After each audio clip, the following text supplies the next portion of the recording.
Après cette fameuse soirée, j'ai tout perdu. Mon alliance avec frère Augustin avait littéralement explosé.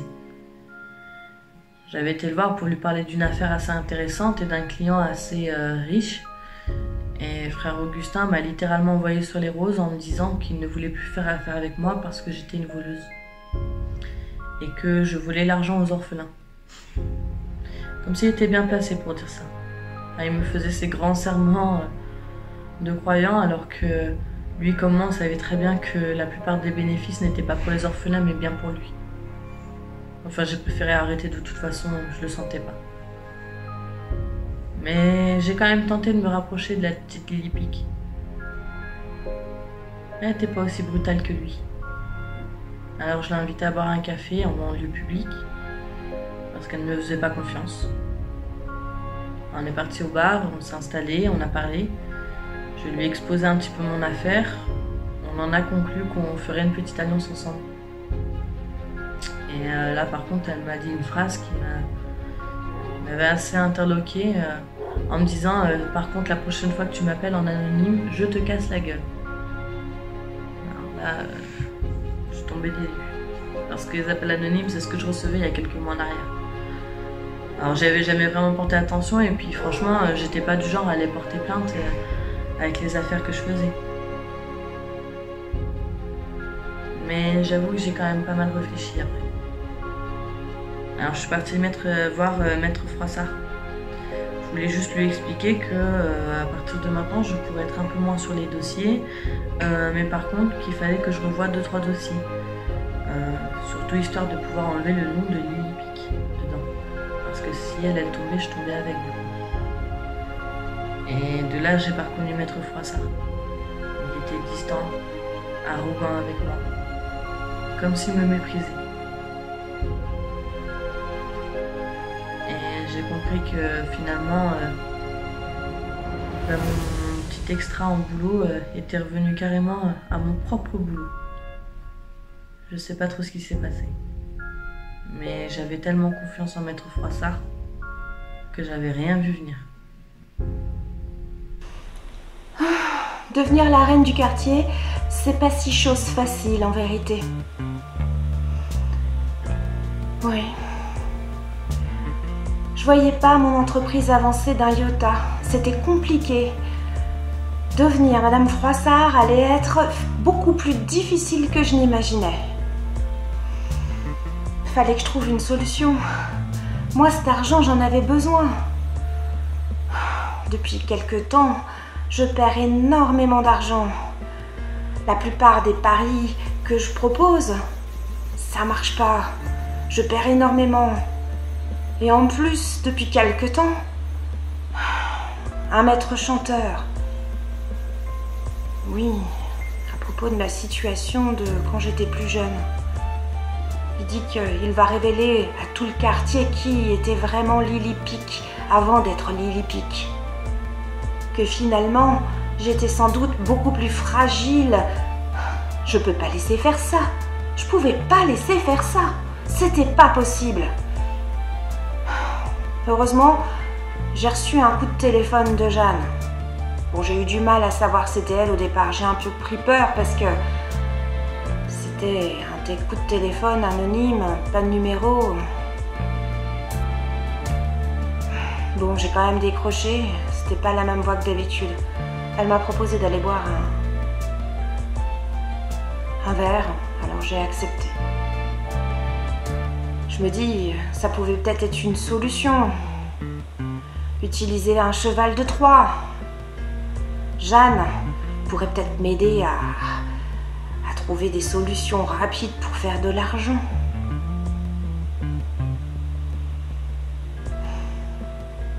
Bon, elle a décidé de me faire rentrer dans une petite combine. Bon, ça me plaît pas trop parce qu'il y a une histoire de drogue, mais je vais peut-être pouvoir essayer de l'aider. J'ai des relations après tout. Pendant les combats, il peut peut-être se passer quelques trafics. Elle avait envie que je l'aide à écouler quelques stocks. Je vais peut-être pouvoir l'aider. En revanche, ce que je trouve super bizarre, c'est qu'elle me dise qu'il ne faut surtout pas que j'en parle à Père Augustin. Comment je vais faire, moi? C'est quand même mon meilleur ami. Est-ce que... Je sais pas comment vous dire. C'est compliqué de faire des choix des fois. Mais bon, je veux être la reine, il faut que j'assume.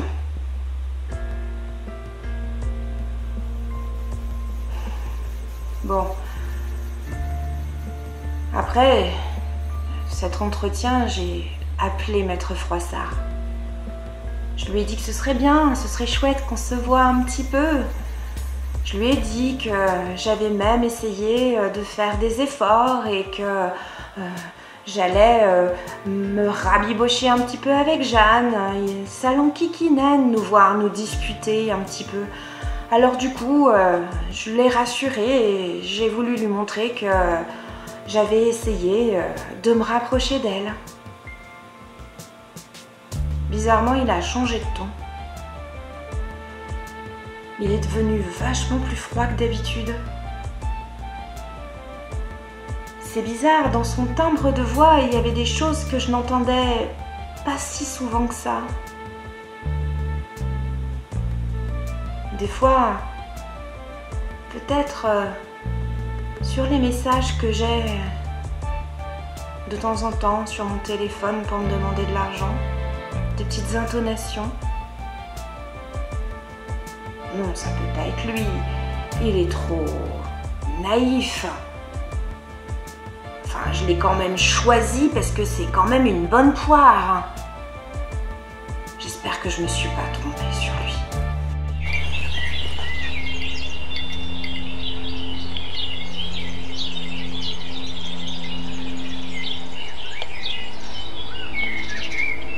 Cinq jours après cette fameuse soirée, Jean-Manuel, il avait vraiment super bien travaillé. C'était un petit génie de l'informatique et un vrai geek. Bon, c'est de son âge. Il a truffé de micros espions, le bureau de Maître Froissart.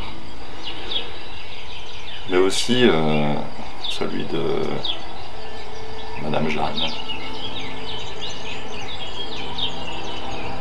Je suis allé voir Lily. Et je voyais qu'elle était tellement embarrassée, elle devenait confuse. J'avais appris déjà qu'elle avait un maître chanteur et je lui ai dit que je me mettais sur l'affaire pour l'aider. Mais en même temps, elle m'inquiétait vraiment de plus en plus. Alors, au bout d'une semaine, Jean-Manuel me ramène des renseignements, mais je vous disais incroyable, c'était incroyable. Le fameux maître Froissart, là, qui n'avait pas eu son diplôme, qui n'était donc pas avocat, juriste, en fait avait une famille à Paris. Une famille qu'il n'avait pas vue depuis 4 ans. Et en faisant sa petite enquête, Jean-Manuel, il s'est rendu compte que Maître Froissart, Monsieur Froissart, était parti en Colombie, pas loin du Venezuela, là où j'avais séjourné pas mal de temps, une quinzaine d'années quand j'étais plus jeune. Et j'ai encore un réseau là-bas qui est actif maintenant, et à ce moment-là, j'ai eu des informations. En fait, Maître Froissart, c'était pas Maître Froissart, c'était Jean-Philippe Chanel. Rappelez-vous, Jean-Philippe Chanel, ennemi public numéro 1, un escroc de première, qui escroquait les grandes fortunes et ensuite les assassinait. Quand il a été découvert, on a perdu sa trace. Mais bon, il n'était plus en France, il n'était plus en Europe, donc il était là-bas. Il s'est fait refaire la tronche. Et il a croisé là-bas, apparemment, il aurait croisé Monsieur Froissart, qui s'est fait passer pour un avocat, et donc il a voulu prendre l'identité de Maître Froissart, mais il ne savait pas que Maître Froissart n'avait pas son diplôme. de salopard. Donc j'avais vraiment affaire, nous avions affaire vraiment à quelqu'un d'extrêmement, extrêmement dangereux. Alors là, j'ai mis mon équipe de jeunes ados, parce que risquaient pas grand-chose au niveau de la prison, comme ils ne sont pas majeurs, ils n'étaient pas majeurs. Et en fait compte, en quelques jours, 3 jours plus tard, j'apprenais que Jeanne, en question, montait une combine contre moi et tentait de mettre dans le coup Lily. Lily, qui ne savait plus si elle était amoureuse ou si elle voulait arnaquer Maître Froissart, Jean-Philippe Chanel.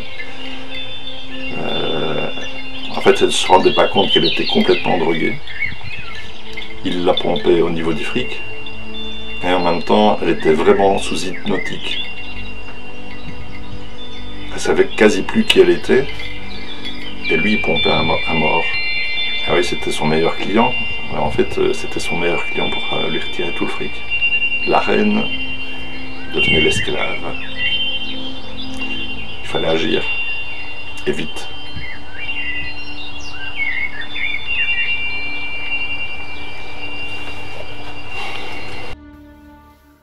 Tout s'est vite accéléré après cette soirée.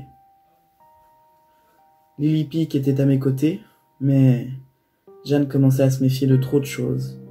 Elle regardait dans les dossiers qui ne la concernaient pas. J'ai dû mettre un terme à notre collaboration, vous voyez. C'est dommage, elle était brillante cette petite.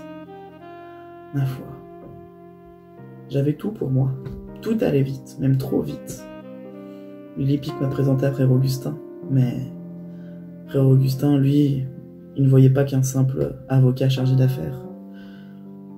Il a demandé beaucoup d'informations sur moi, à Lily. Ça m'a déstabilisé. J'ai peur qu'il mette un peu trop de conviction dans ses recherches.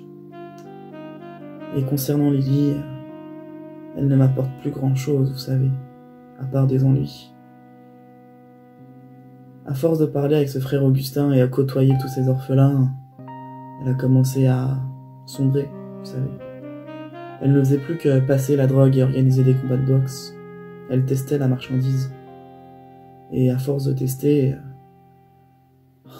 la pauvre, elle était détruite. Mais heureusement, j'ai réussi à tout doucement récupérer Jeanne, qui, ma foi, elle, continuait toujours et encore à briller dans le quartier.